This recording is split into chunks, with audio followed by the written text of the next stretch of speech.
अगर किसी को पिरपिरी लग रही है, अगर किसी को बौखलाहट हो रही है, ये माना जा सकता है कि चोर की दाढ़ी में तिनका तो जरूर था। ये का एक सीट था, वो था इमामगंज। इमामगंज में वो सबसे ज्यादा वोट काटा। मुझे नहीं पता, मैं सिर्फ जानना चाहता हूँ कि राजद से चुनाव लड़े थे तो क्या वो विधिवत तरीके से गठबंधन के साथी हैं, नहीं हैं, ये मुझे अभी तक पता नहीं है। अगर हैं तो गठबंधन के भीतर रहकर ये बातें उचित नहीं है।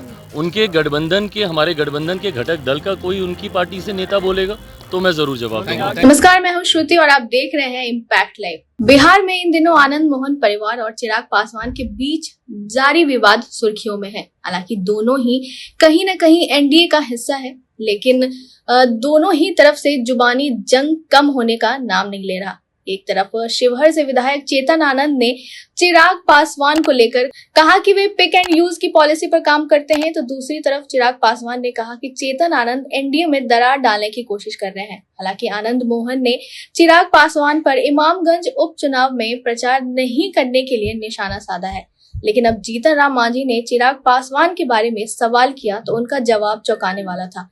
आइए आपको जीतन राम मांझी का बयान सुनाते हैं।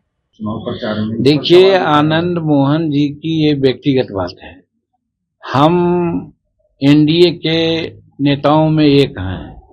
हम किसी भी आदमी के बारे में क्या कमी है, क्या बेसी है, हम नहीं कहना चाहते हैं। हम एज ए होल एनडीए के परफॉर्मेंस के बारे में कहना चाहते हैं।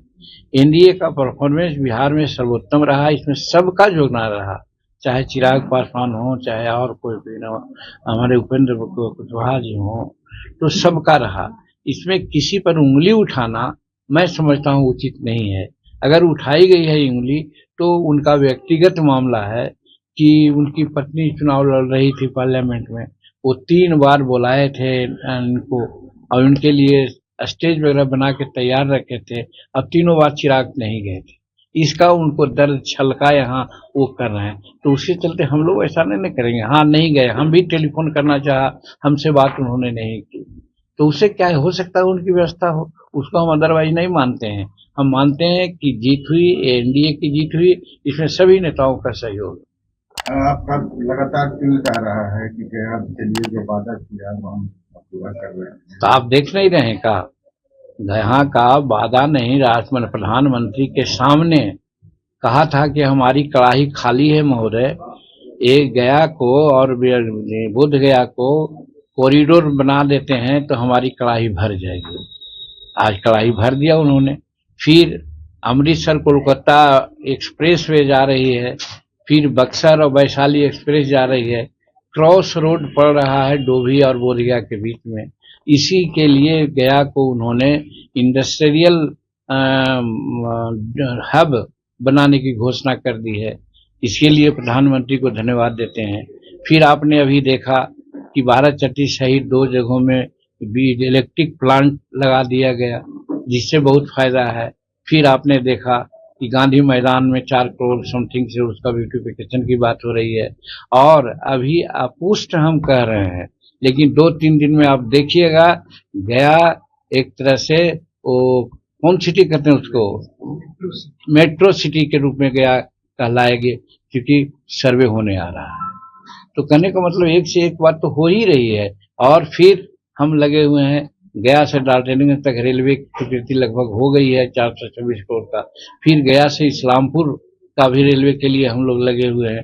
तो कहने का मतलब गया का चतुर्दिक विकास के लिए हैं। और साथ साथ ये फल्गु नदी में जो अभी पानी आया है, हम धन्यवाद देते हैं नीतीश कुमार जी का, उनका प्रयास है, लेकिन उससे एक गया वासियों का या गया से आगे जो नहर होकर के जाता, इससे नहीं काम चलेगा। इसीलिए सोन नदी से पानी लाने के लिए भी हम प्रयास कर रहे हैं। सोन नदी से पानी गिरेगा घोड़ा घाट के नजदीक में और यहाँ वही पुल बनेगा या पुल से ही आगे नहर खुलेगा, मोकामा टाल तक के जाएगा और अनवरत पानी इसमें चलते रहेगा। उसकी भी व्यवस्था हम कर रहे हैं और सोच रहे हैं। हम समझते हैं जिस प्रकार से नरेंद्र मोदी जी की कृपा हम पर बरस रही है। तो आपने सुना कि जीतन राम मांझी ने कहा कि उन्हें चिराग पासवान से कोई दिक्कत नहीं है और एनडीए पूरी तरह एकजुट है।